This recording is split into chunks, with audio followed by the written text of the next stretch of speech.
Salam, salam sejahtera dan salam sehat selalu untuk kita semua. Berjumpa kembali dengan saya Yohanes Ratu Eda di channel kita bersama, channel Pendeta Yohanes RE.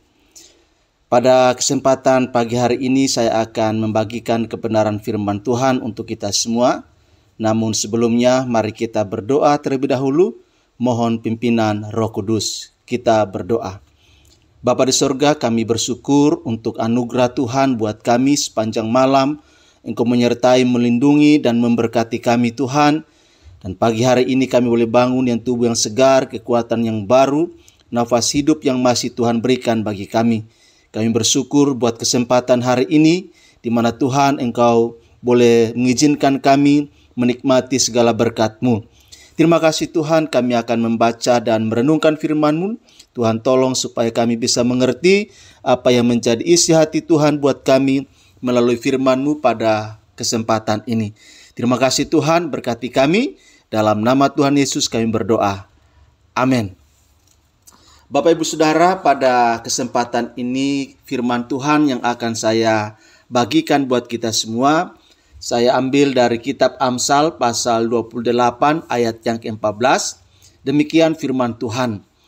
Berbahagialah orang yang senantiasa takut akan Tuhan, tetapi orang yang mengeraskan hatinya akan jatuh ke dalam malapetaka. Demikian firman Tuhan buat kita pada kesempatan ini. Kita masih berada pada judul besar, yaitu 12 pembunuh atau penghalang rencana Tuhan dalam hidup kita. Dan ini merupakan episode yang keempat tentang penghalang rencana Tuhan atau pembunuh rencana Tuhan dalam hidup kita, yaitu hati yang mengeras. Hati yang mengeras. Bapak Ibu Saudara, hal yang menarik dari kebenaran firman Allah yang sudah saya bacakan tadi ialah kata senantiasa. Kata senantiasa ini menunjukkan suatu perjalanan hati di hadapan Tuhan harus senantiasa takut akan Dia. Bahkan dalam kondisi dan situasi yang sulit sekalipun, maka kita harus punya hati yang takut akan Tuhan. Namun Bapak Ibu Saudara, secara realita atau faktanya dalam hidup ini, banyak sekali kondisi dan situasi atau keadaan yang mendorong kita untuk melangkah menurut pikiran dan pengetahuan kita. Bahkan tidak jarang dari kita juga berusaha untuk berjalan dalam sikap hati yang tidak takut akan Tuhan, yang tidak menghormati kehadirannya di dalam kehidupan kita, Bapak Ibu Saudara. Oleh sebab itu, analogi hal itu bisa saya ilustrasikan seperti tinta printer yang sudah hampir habis, sehingga hasil print out-nya tidak jelas, tidak terbaca dengan baik, bahkan menghilang. Lalu setelah itu terlihat jelas lagi. Nah, Bapak Ibu Saudara, kita berjalan dengan takut akan Tuhan, pada sisi yang lain juga berjalan tidak takut akan Tuhan. Itu sebabnya perjalanan hidup kita bercampur antara hidup dalam takut akan Allah dan juga hidup tidak takut akan Allah. Oleh sebab itu, maka penulis Amsal mengingatkan kita supaya kita harus mengenakan hati yang takut akan Allah itu senantiasa dalam kehidupan kita. Nah, pertanyaannya Bapak Ibu Saudara, kapan kita menjadi orang yang tidak takut akan Tuhan? Dalam Amsal 28 ayat 14, saya baca dalam terjemahan firman Allah yang hidup, dikatakan begini. Berbahagialah orang yang menghormati Allah, tetapi orang yang mengeraskan hatinya akan ditimpa bencana.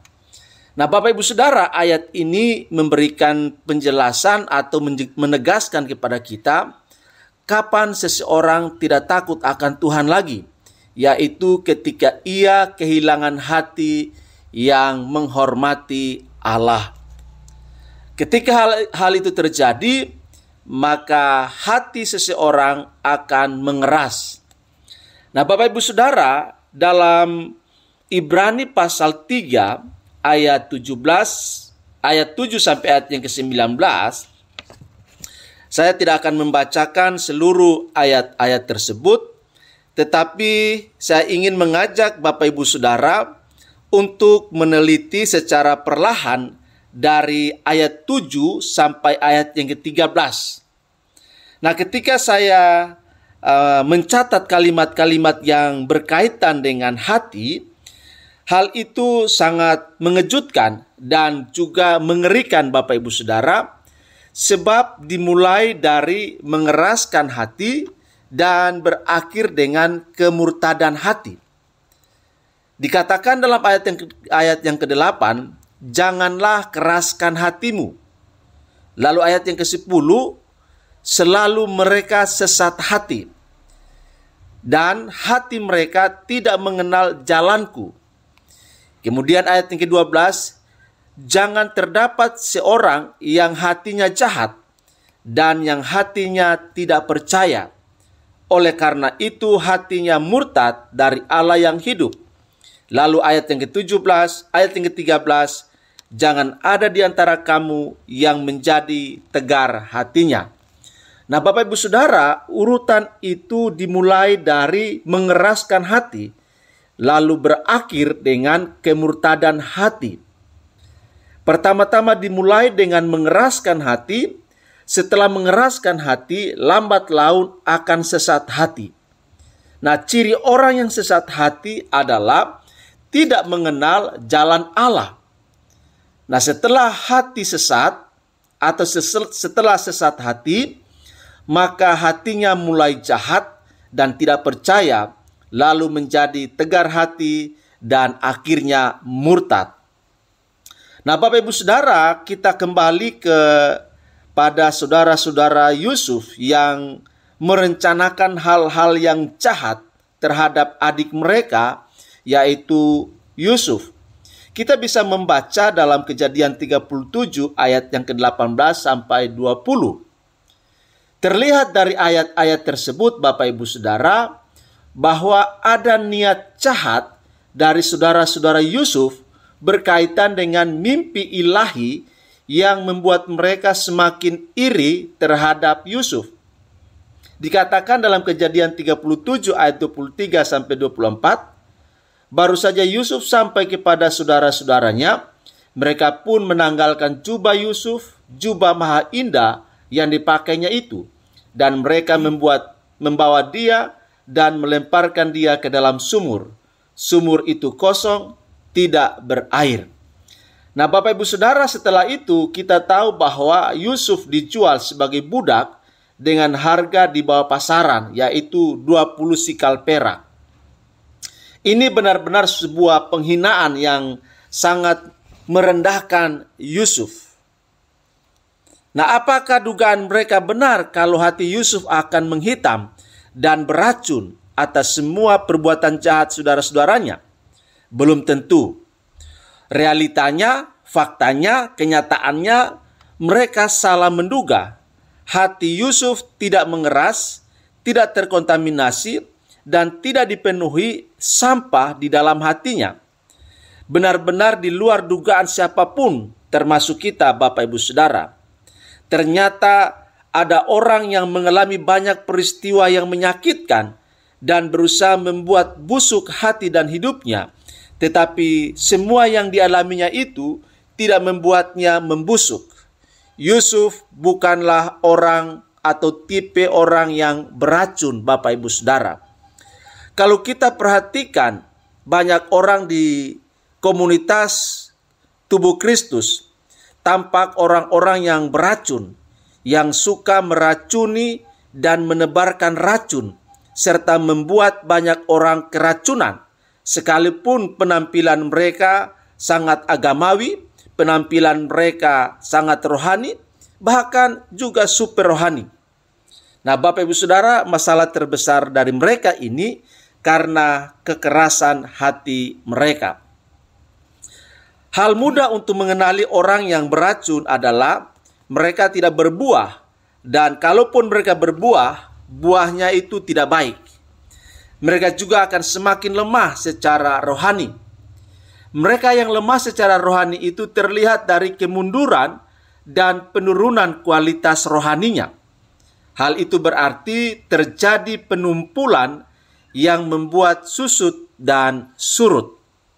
Nah, Bapak Ibu Saudara, di hari-hari terakhir ini, marilah kita tidak menjadi orang-orang yang beracun, ya, yang suka meracuni dan menebarkan racun sehingga membuat banyak orang keracunan, baik melalui kata-kata kita, sikap kita, dan tindakan-tindakan kita. Nah, Bapak Ibu Saudara, setelah perjalanan panjang dari kehidupan Yusuf, Yusuf sadar bahwa ia tidak sedang bermimpi. Tangan dan kakinya benar-benar terbelenggu dan ia diseret sebagai budak yang akan dijual di Mesir. Kita bisa membayangkan pedagang budak yang menaiki unta dan beberapa orang budak dengan tangan terbelenggu dan juga leher mereka terikat satu dengan yang lainnya. Sekarang saya benar-benar seorang budak, demikian Yusuf dalam pikirannya yang terdampar di pasar budak. Berdiri dengan cawat di antara budak tanpa jubah yang maha indah pemberian ayahnya. Seorang demi seorang budak-budak itu terjual. Yusuf pun dibeli oleh Potifar, seorang kepala pengawal Raja Mesir. Tetapi hal yang tidak pernah diduga oleh saudara-saudara Yusuf, sekalipun mereka menjual Yusuf, hati Yusuf tidak mengeras. Yusuf tidak hidup dengan hati yang mengeras. Yusuf adalah seorang yang menjaga hatinya demi rencana Allah dalam hidupnya.